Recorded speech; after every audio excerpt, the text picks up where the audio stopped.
नमस्कार दोस्तों, आपका स्वागत है। आज हम दोस्तों जेम्स वैन प्राग जी के एक केस देखने वाले हैं। बहुत ही मुझे अजीब ये केस लगी और बहुत ही हमें सीखने वाली ये बात लगी। जैसे आपको पता होगा कि वो आत्माओं के साथ बात करते हैं और उनके एक हॉल में ऐसे सेशन चलते हैं। वो ये कहते हैं कि जैसे उनके सामने अगर कोई आत्मा आई तो वो कहती है कि मुझे इस इंसान को कुछ संदेश देने हैं, तब वो उस इंसान का नाम पुकारते हैं या फिर कहाँ पे रो में बैठे उनको वहाँ से एक इशारा करके उठने के लिए कहते हैं। तो इस तरीके से जेम्स वैन प्राग ये कहते हैं कि एक बार हॉल में वैसे वो एक सेशन ले रहे थे और उनको एक सुनहरे बालों वाली, घुंघराले जिसके बाल थे, ऐसी एक महिला का दर्शन हुआ उसकी आत्मा का। और उस आत्मा ने कहा एक अमुक उसने किसी एक इंसान का नाम लिया वहाँ पर, और जेम्स वैन प्राग जी ने उस इंसान के नाम जब पुकारा तब एक लड़का वहाँ पर खड़ा हुआ दोस्तों। और जेम्स वैन प्राग जी कह रहे हैं कि यहाँ पर एक महिला तुम्हें कुछ बता रही है। तब वो लड़का अच्छे से सुनने लगा। जेम्स वैन प्राग ये कह रहे हैं कि वो महिला मुझे ये कह रही है कि उसका और तुम्हारा माँ का कुछ रिश्ता है। तब वो लड़का एकदम चौंक गया और वो बोला कि नहीं, वो शायद मेरी कोई और हो सकती है, क्योंकि मेरी जो माँ है वो जिंदा है, वो मेरे घर पे है।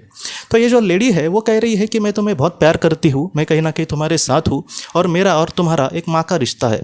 तो वो लड़का जो था वो फिर से वही कहने लगा कि ये शायद कोई और होगी मेरी, लेकिन वो मेरी जो माँ है वो मेरे घर पे है। तब जेम्स वैन प्राग जी ने ये कहा कि कोई बात नहीं, हो सकता है कि भविष्य में ये जो बातें हैं वो तुम्हें महत्वपूर्ण हो, क्योंकि अभी ये सारी चीज़ें हो रही है तो आत्माएं बहुत बार उनको पता होता है कि आगे क्या होने वाला है, इसलिए वो तुम्हें कुछ कह रही होंगी। तो उस लड़के ने कहा कि हाँ ठीक है। बाद में जेम्स वैन प्राग जी ने, जो भी उस महिला ने उसको संदेश दिए, वो कहे कि मैं तो हमेशा तुम्हारे साथ हूँ, तुम अपने जीवन में अच्छे से आगे बढ़ना, मेरा जो प्यार है वो तुम्हारे प्रति कभी भी कम नहीं होगा। तो इस तरीके से कोई हमारे अपने जिस तरीके से हमें संदेश कहते हैं, वैसे उस महिला ने उस लड़के को संदेश कहे। बाद में उसको भी बहुत ही खुशी हुई।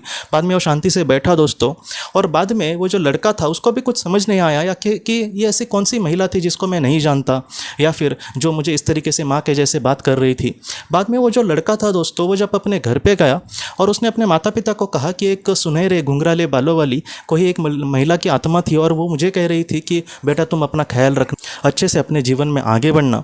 तब उसके माता पिता दोस्तों एकदम चौंक गए और उन्होंने उस लड़के को कुछ इस तरीके से बातें कही कि वो जो महिला कह रही थी वो पूरी तरीके से सच था, वो तुम्हारी सच्ची माँ थी। और वो जब उसकी तुम्हें जन्म दिया तब वो इस दुनिया से चली गई और उसके बाद हमने तुम्हें गोद लिया था। ये जो बातें हैं वो दूसरे स्टेट में हुई थी, हमें यहाँ पर बाद में तुरंत शिफ्ट हो गए थे और हमने यही सोचा कि खामखा हम तुम्हें बताकर तुम्हें ये ना लगे कि हम तुम्हारे सच्चे माता पिता है, इसलिए ये जो बात थी हमने तुम्हें नहीं बताई बेटा।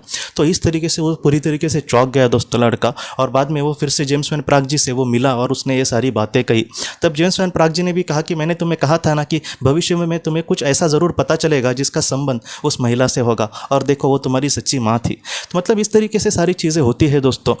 जो चीज़ें, जो आत्माएं हमें आज कहती है, हो सकता है कि उसका जो मतलब है वो हमें तुरंत पता ना चले, लेकिन एक ना एक दिन ज़रूर दोस्तों उसका मतलब पता चलेगा। और ऐसा आप कभी भी मत समझना कि जो आपके अपने हैं वो हमसे दूर चले गए हैं, वो हमेशा आपके साथ है, उनका जो प्यार है हमारे प्रति कभी भी कम नहीं होगा दोस्तों। तो दोस्तों हम अपने अगले वीडियो में मिलते हैं। आप अपना, अपने परिवार का ख्याल रखना। आपका बहुत बहुत धन्यवाद। ज़िंदगी की रोशनी ये एक कंसल्टेंसी है जो ऐसे लोगों को मदद करने की कोशिश करती है जिन्होंने किसी अपने को खोया है, या फिर जो लोग अपने जीवन में बहुत ही ज़्यादा दुखी है। जो लोग इस संस्था के साथ जुड़ते हैं उन्हें पास्ट लाइफ रिग्रेशन की ऑडियोज़ भेजी जाएगी, जिससे घर बैठे वह पास्ट लाइफ रिग्रेशन का अभ्यास कर सकते हैं। और उन्हें 5 मेडिटेशन, ध्यान की भी ऑडियोज़ भेजी जाएगी। और इसके साथ साथ उन्हें PDF किताबें भेजी जाएंगी जो हिंदी और अंग्रेज़ी में है, जो मोबाइल पर या फिर लैपटॉप पर आप उसे पढ़ सकते हैं। और 10 ऑडियो बुक्स भी आपको भेजी जाएंगी। तो दोस्तों अगर आप इस संस्था के साथ जुड़ना चाहते हैं तो कृपया इस नंबर पे व्हाट्सएप मैसेज करें। आपका बहुत बहुत धन्यवाद।